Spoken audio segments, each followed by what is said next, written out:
नमस्कार दोस्तों, स्वागत है आप सभी का मेरे इस YouTube चैनल पर। मैं विनीत आज फिर से आपके सामने एक और नई क्लास के अंदर भूगोल विषय से पाठ 2 वन्य एवं वन्यजीव संसाधन, जिसके अंदर आज हम भाग 3 करेंगे। जिसके भाग 3 के जो अंदर हम आज आपको लघु उत्तरात्मक प्रश्नों के बारे में बताएंगे, क्योंकि इससे पहले हमने आपको अभ्यास के प्रश्न, बहुविकल्पीय प्रश्न, एक शब्द में एक वाक्य में प्रश्न और अति लघु उत्तरात्मक प्रश्नों के बारे में बताया था। और आज की इस वीडियो के अंदर मैं आपको लघु उत्तरात्मक प्रश्नों के बारे में बताऊंगा। देखिए प्रश्न नंबर 1 क्या कहता है।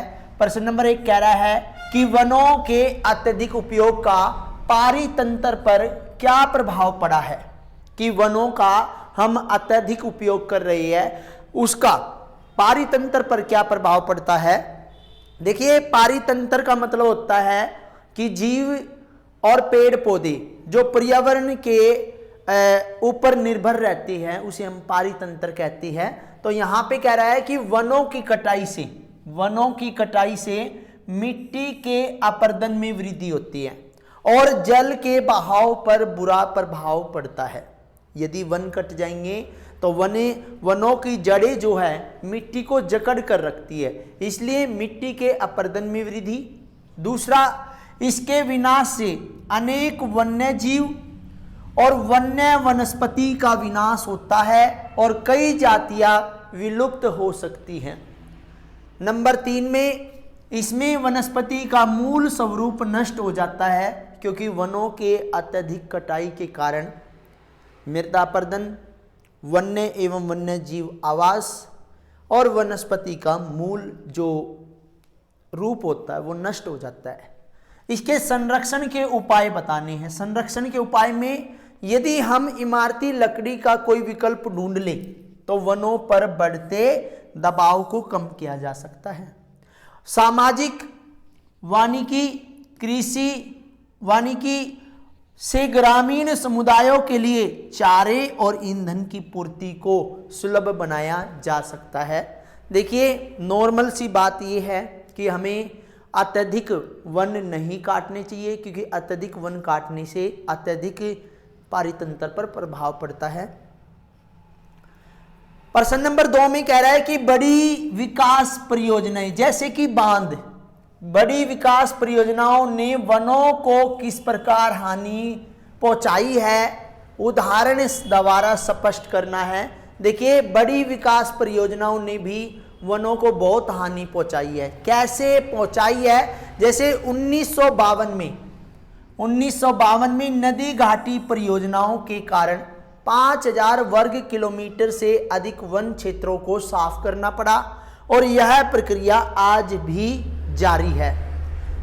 पॉइंट नंबर 2 में देखिए, मध्य प्रदेश में नर्मदा सागर परियोजना के पूर्ण हो जाने से 4 लाख हेक्टेयर से अधिक वन क्षेत्र जलमग्न हो गए और वनों की बर्बादी में सबसे बड़ा कारण है खनन ने भी बहुत महत्वपूर्ण भूमिका निभाई है। और पश्चिम बंगाल में बक्सा टाइगर रिजर्व डोलोमाइट के खनन के कारण गंभीर खतरे में है और इनसे कई जातियों के प्राकृतिक निवास को हानि पहुंचाई है। तो कहने का मतलब ये है, जैसे 1952 में नदी घाटी परियोजनाएं चली थी, उनके दौरान 5000 वर्ग किलोमीटर से अधिक वन क्षेत्र को साफ करना पड़ा, जो कि आज भी इसी तरह जारी है। मध्य प्रदेश में नर्मदा सागर परियोजना पूरी करने के बाद 4 लाख हेक्टेयर से अधिक वन जो हो गए जलमग्न हो गए। वनों की बर्बादी में सबसे बड़ा महत्वपूर्ण कारण है खनन, और खनन ने भी महत्वपूर्ण भूमिका निभाई। जैसे और भी बात करें, पश्चिम बंगाल में बक्सा टाइगर रिजर्व, डोलोमाइट के खनन, ये सारे के सारे खनन होने की वजह से प्राकृतिक निवास यानी कि वनों को और वन्य जीवों को प्राकृतिक विनाश का सामना देखना पड़ा। प्रश्न नंबर 3 में देखिए, भारत में जैव विविधता को कम करने वाले कारकों का वर्णन कीजिए। सबसे पहले आपको यह पता होना चाहिए कि जैव विविधता क्या होता है। कि पृथ्वी पर विभिन्न जीवों का पाया जाना, पृथ्वी पर विभिन्न प्रकार के जीवों का पाया जाना जैव विविधता कहलाता है। और जैव विविधता क्यों आवश्यक है मानव के लिए? कि मानव एवं अन्य जीवधारी एक जटिल पारिस्थितिक तंत्र का निर्माण करते हैं, जिससे कि एक संतुलन, पारिस्थितिक संतुलन या पारितंत्र में संतुलन बना रहता है। तो ये कह रहा है किस तरह? वनों के काटे जाने से। देखिए, वनों के काटे जाने से वन्य प्राणियों के आवास छिन गए। दूसरा, औपनिवेशिक काल में आपने देखा होगा प्राणियों की खाल आदि के लिए उनका अंधाधुंध शिकार किया गया। पर्यावरणीय प्रदूषण, विष देना और जंगलों की आग से भी जैव विविधता को हानि पहुंची है। तो यह आपको ध्यान रखना कि जैव विविधता क्या होती है। जैव विविधता को कम करने वाले कारकों का वर्णन करना है। दूसरा, प्रश्न नंबर 4 की बात करते हैं कि जैव संसाधनों का विनाश सांस्कृतिक विविधता के विनाश से जुड़ा है। किस तरह? कि जैव संसाधनों का यदि विकास हो रहा है तो वो हमारे सांस्कृतिक विविधता से भी जुड़ा हुआ है। व्याख्या कीजिए। देखिए, जैव विनाश के कारण, पॉइंट नंबर 1 में हम पढ़ेंगे कि जैव विनाश के कारण कई मूल जातियों और वनों पर आधारित समुदाय गरीब होते जा रहे हैं। ये समुदाय आर्थिक रूप से बहुत नीचे आ गए हैं। ये समुदाय खाने पीने, औषधि, संस्कृति और धार्मिक कार्यों के लिए वनों और वन्य जीवों के साथ जुड़े हुए हैं। वनों के विनाश से इनका आर्थिक, सामाजिक और सांस्कृतिक जीवन जो है, ढांचा जो है वो डगमगा गया है। सिंपल सी बात है, जैव विनाश के कारण जो मूल जातियां वनों के अंदर रहती थी, उनके खाने पीने, रहने, उनके लिए औषधि, उनकी संस्कृति, उनका धार्मिक विश्वास, ये सभी चीजें तहस नहस हो गई है। पॉइंट नंबर 2 में वन कटाई के परोक्ष परिणाम जैसे सूखा, बाढ़ की मार गरीबी वर्ग को सहन करनी पड़ती है। ये सभी चीजें गरीबों को सहन करनी पड़ती है। महिलाओं को जलाऊ लकड़ी, जैसे अपना खाना पकाने के लिए चूल्हे के अंदर लकड़ी जलानी पड़ती है, खाने पीने का सामान आदि लाने के लिए कई किलोमीटर तक पैदल चलना पड़ता है, और कई समुदायों में ये सब उनका उत्तरदायित्व माना जाता है। इससे उनको कई स्वास्थ्य संबंधी बीमारियों से भी ओतप्रोत होना पड़ा है, झेलनी पड़ती है। प्रश्न नंबर 5 देखिए क्या कह रहा है कि बाघों का संरक्षण क्यों आवश्यक है और इसके घटने के क्या कारण है। बाघ एक महत्वपूर्ण जंगली जाति है। 1973 में अधिकारियों को इस बात का पता चला कि 20वीं सदी के आरंभ में बाघों की संख्या 55,000 से घटकर केवल 1827 रह गई। घटने के क्या कारण थे? बाघों को मारकर उनको व्यापार के लिए चोरी करना, बाघों के आवासीय स्थानों का कम होना, उनके भोजन के लिए आवश्यक जंगली उपजातियों की संख्या का कम होना, जनसंख्या में वृद्धि, यानी कि बाघों की जो खाल होती है वो गैर कानूनी व्यापार और उसकी हड्डियों का एशियाई देशों में परंपरागत औषधियों में प्रयोग होने के कारण यह जाति विलुप्त होने के कगार पर है। जब आपने देखा कि भाई 20वीं सदी में कि 55,000 से 1827 रह गई है, तो सरकार ने वन्य जीव संरक्षण अधिनियम 1972 पास किया और 1973 में टाइगर प्रोजेक्ट लेकर आई।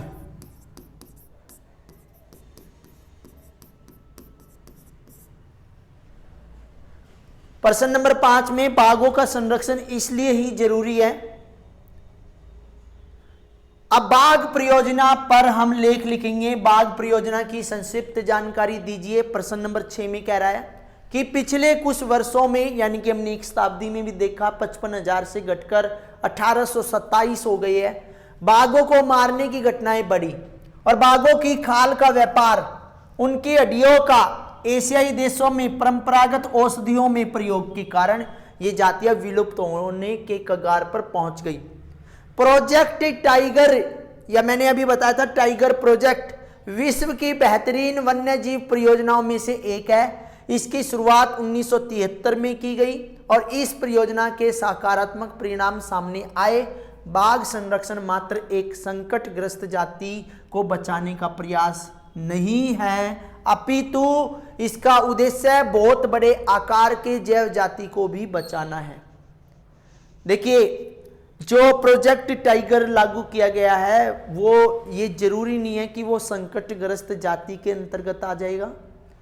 उसको इसलिए बचाना जरूरी है क्योंकि जैव जाति को इसलिए बचाना जरूरी है क्योंकि एक पारिस्थितिक संतुलन का निर्माण भी इसी से होता है।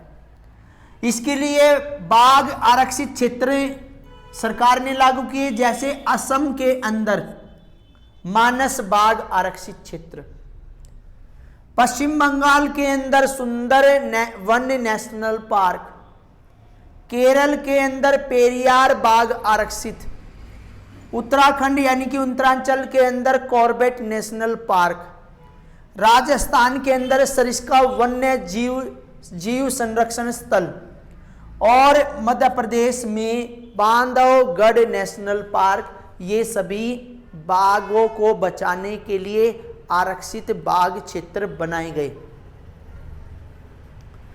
प्रश्न नंबर 7 में देखिए कि चिपको आंदोलन और बीज बचाओ आंदोलन का क्या महत्व है। देखिए, वनों को विनाश से बचाने में चिपको आंदोलन की महत्वपूर्ण भूमिका रही। महत्वपूर्ण भूमिका किसको? वनों के विनाश और वनों को बचाने के लिए। इस आंदोलन में आंदोलनकारियों, जो आंदोलनकारी थे, काटे जाने वाले वृक्ष से चिपक जाते थे और उनसे काटने से बचा लेते थे। इस आंदोलन ने हिमालय के कई भागों में वनों के कटाव को सफलतापूर्वक विरोध किया और इसने यह दिखा दिया कि स्थानीय प्रजातियां वाले सामुदायिक वनारोपण को पूरी तरह सफल बनाया जा सकता है। जैसे टिहरी में किसानों का बीज बचाओ आंदोलन था। नवोदयन ने दिखा दिया कि रासायनिक उर्वरकों के प्रयोग के बिना भी विविध फसलों का उत्पादन किया जा सकता है। देखिए, टिहरी के अंदर किसानों का बीज बचाओ आंदोलन और नवोदयन ने यह दिखा दिया कि बिना किसी उर्वरक खाद के भी हमें फसलों का उत्पादन कर सकते हैं। इसके बाद हम बात करते हैं दीर्घ उत्तरात्मक प्रश्नों की, और दीर्घ उत्तरात्मक प्रश्नों में सबसे पहला प्रश्न आता है आपका कि अंतर्राष्ट्रीय प्राकृतिक संरक्षण और प्राकृतिक संसाधन संरक्षण संघ IUCN के अनुसार पौधों और प्राणियों की जातियों को किन श्रेणियों में बांटा जा सकता है।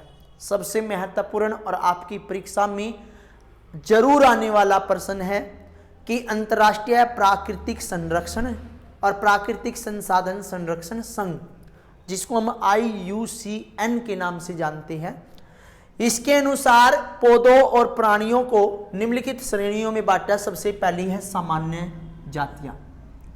जिन जातियों की संख्या को जीवित रहने के लिए सामान्य माना जाता है, जिन जातियों की संख्या को सिर्फ सामान्य माना जाता है, जैसे चीड़ के पेड़ है, साल के पेड़ है, पशुओं में रोडेंट्स हैं, ये नॉर्मल तरीके से हमारे यहाँ पर पाई जाती हैं। पॉइंट नंबर 2 में संकटग्रस्त जातियां क्या है? इन जातियों के लुप्त होने का खतरा है। संकटग्रस्त मतलब इन पे संकट है, यानी कि खतरा है। संकट मतलब खतरा। इनकी संख्या जिन कारणों से कम हुई है, यदि वे जारी रहे तो इनका जीवित रहना कठिन हो जाएगा। जैसे काला हिरण है, मगरमच्छ है, भारतीय जंगली गधा है, गैंडा है, शेर पूंछ वाला बंदर है, ये सभी जो जातियां हैं इस तरह की जातियां हैं। इसके बाद हम बात करते हैं सुभेद जातियों की। ये वे जातियां हैं जिनकी संख्या कम हो रही है। ये वे जातियां हैं जिनकी संख्या कम हो रही है और विपरीत परिस्थितियों के जारी रहने से इनकी संख्या बहुत कम हो सकती है। क्या हो सकती है? इनकी संख्या और भी कम हो सकती है। जैसे नीली भेड़ है, गंगा नदी की डॉल्फिन है, एशियाई हाथी है, ये सभी जो है आपकी सुभेद जातियों के अंतर्गत आता है। सुभेद मतलब है कम। दुर्लभ जातियां, सुभेद होता है कम होती जा रही है, दुर्लभ मतलब होता है कम। दुर्लभ जातियां, इन जातियों की संख्या बहुत कम या सुभेद है। यदि इन पर नकारात्मक प्रभाव जारी रहा तो इन्हें भी हम संकटग्रस्त जातियों के अंतर्गत लाकर खड़ा कर देंगे। और इन जातियों में हिमालय का भूरा भालू आता है, जंगली एशियाई भैंस आता है, मरुस्थलीय लोमड़ी आती है, ये सभी चीजें इसी के अंतर्गत आती हैं। अब आती है स्थानिक प्रजातियां। ये जातियां प्राकृतिक या भौगोलिक सीमाओं में अलग विशेष क्षेत्रों में पाई जाती हैं। जो स्थानिक जातियां है ये किसी एक विशेष स्थान पर ही पाई जाती है, जैसे अंडमानी टील, निकोबारी कबूतर, अंडमानी जंगली सुअर और अरुणाचल की मिथुन जातियां। ये सिर्फ एक विशेष क्षेत्र में ही, एक विशेष स्थान पर ही पाई जाती है। लुप्त जातियों की बात करें तो ये जातियां अपने मूल स्थानों पर खोजने से नहीं मिली, यानी कि हो सकता है कि ये किसी प्रदेश या किसी देश या किसी महाद्वीप या सारी पृथ्वी से लुप्त हो गई हो। इन प्रजातियों में एशियाई चीता, गुलाबी सिर वाली बत्तख, ये सभी इसके अंदर शामिल है। अब बात करते हैं प्रश्न नंबर 2 की कि भारत में वन्य जीवन की सुरक्षा के लिए क्या क्या कदम उठाए। भारत सरकार ने वन्य जीवों की सुरक्षा के लिए क्या क्या कदम उठाए हैं, ये सभी चीजें आपने ध्यान देनी है।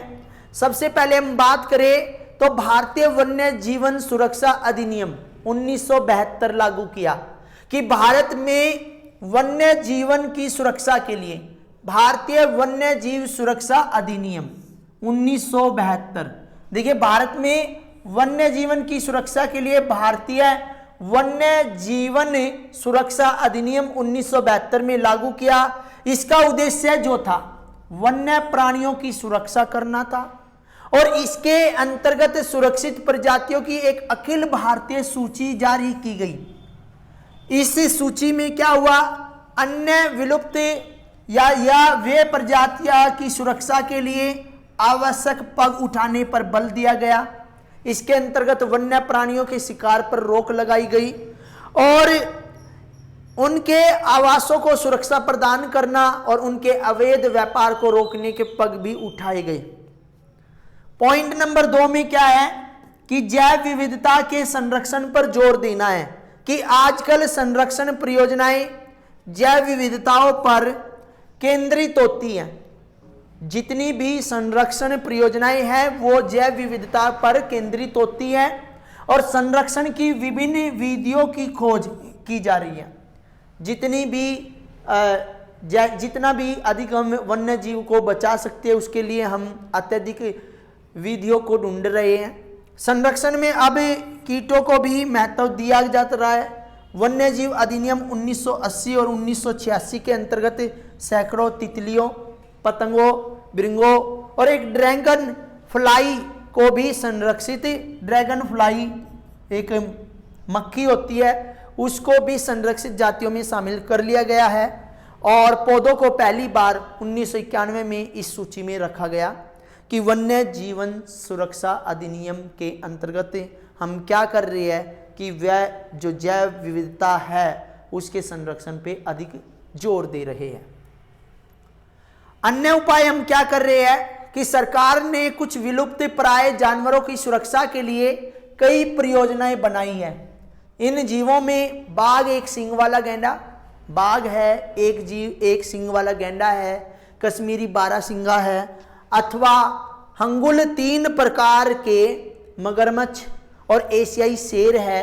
अभी हाल ही में काला हिरन जिसको हम चिंकारा के नाम से जानते हैं, सफेद तेंदुआ आदि जानवरों को भी सुरक्षा प्रदान की गई है, तो इसके शिकार पर कानूनी रोक लगा दी गई है। ये सभी उपाय हमने भारतीय वन्य जीव अधिनियम 1972 के अंतर्गत जैव विविधता के संरक्षण पर जोर देने के लिए किया है। अब हम बात करते हैं कि भारत में वनों का वर्गीकरण 3 तरह से होता है। पहला आरक्षित, दूसरा आपका अवर्गीकृत, एक आपका जो तीसरा आएगा वो है सुरक्षित वन। कैसे? आरक्षित वन क्या है? देश के आधे से अधिक वन क्षेत्र आरक्षित वन घोषित किए गए हैं। ये वे वन होते हैं जिनमें वन उत्पाद, इमारती लकड़ी प्राप्त करने के लिए स्थायी रूप से सुरक्षित कर दिया गया है। इन वनों में पशुचारण, कृषि करना मना है और इन वनों का सबसे अधिक जो विस्तार है वो जम्मू कश्मीर, उत्तराखंड, केरल, आंध्र प्रदेश, तमिलनाडु, पश्चिम बंगाल और महाराष्ट्र में है। इसके बाद अवर्गीकृत वन क्या है? इस वर्ग में अन्य वन और बंजर भूमि जो सरकार, व्यक्ति और समुदायों के स्वामित्व में होती है, ये सभी चीजें आती हैं। ये वन मुख्यतः उत्तर पूर्वी राज्य गुजरात के कुछ भागों में फैले हैं। और सुरक्षित वन क्या है? इन वनों में पशु चराने और खेती करने की, देखिए इस जो ये सुरक्षित वन है इसके अंदर पशु चराने, खेती करने की अनुमति कुछ प्रतिबंधित यानी कि कुछ कानूनों के साथ है, कुछ कंडीशंस के साथ प्रदान की गई है। इन वनों के अधीन भारत के कुल वन क्षेत्र का लगभग 1/3 भाग ही आता है, जैसे बिहार, हरियाणा, पंजाब, हिमाचल प्रदेश, उड़ीसा, राजस्थान के अधिकांश वन इसी के अंतर्गत आते हैं। आरक्षित वन, संरक्षित वनों को स्थायी वन क्षेत्र भी कहा जाता है और इसका सबसे अधिक भाग मध्य प्रदेश में पाया जाता है, जो वहाँ के कुल वनों का 75% है। इस तरह आपने वनों का वर्गीकरण करना है। एक तो देश के 1/3 हिस्से पर जो वन है वो आपके आरक्षित वन है, सुरक्षित वन एक आधे से अधिक है और जो बाकी अवर्गीकृत वन जैसे हमारे गांव से बाहर, जैसे खेतों के आसपास बहुत सारे वन होते हैं, सरकारी ज़मीनों पे वन होते हैं, वे सभी वन जो है अवर्गीकृत वनों के अंतर्गत आते हैं। अब हम बात करते हैं बहुविकल्पीय प्रश्नों की कि प्राथमिक उत्पादक कौन है। देखिए वन भी, भूमि भी और जल भी। यदि हम साइंस की बात करें तो पौधे हमारा होता, लेकिन अब हम यहाँ पे सोशल साइंस पढ़ रहे हैं तो ये उपरोक्त सभी जो डी ऑप्शन है वो हमारा प्राथमिक उत्पाद है, इनसे हम कच्चा माल प्राप्त करते हैं। पर्यावरण संरक्षण से संबंधित है चिपको आंदोलन भी, बीज बचाओ आंदोलन भी, संयुक्त वन प्रबंधन भी, तो इसलिए हमारा ऑप्शन नंबर डी उपरोक्त सभी। हमारे देश में लगभग 81,000 प्रजातियां हैं किनकी? वन्य जीवों की। भारत में लगभग कितनी वनस्पतियों की उपजातियां हैं?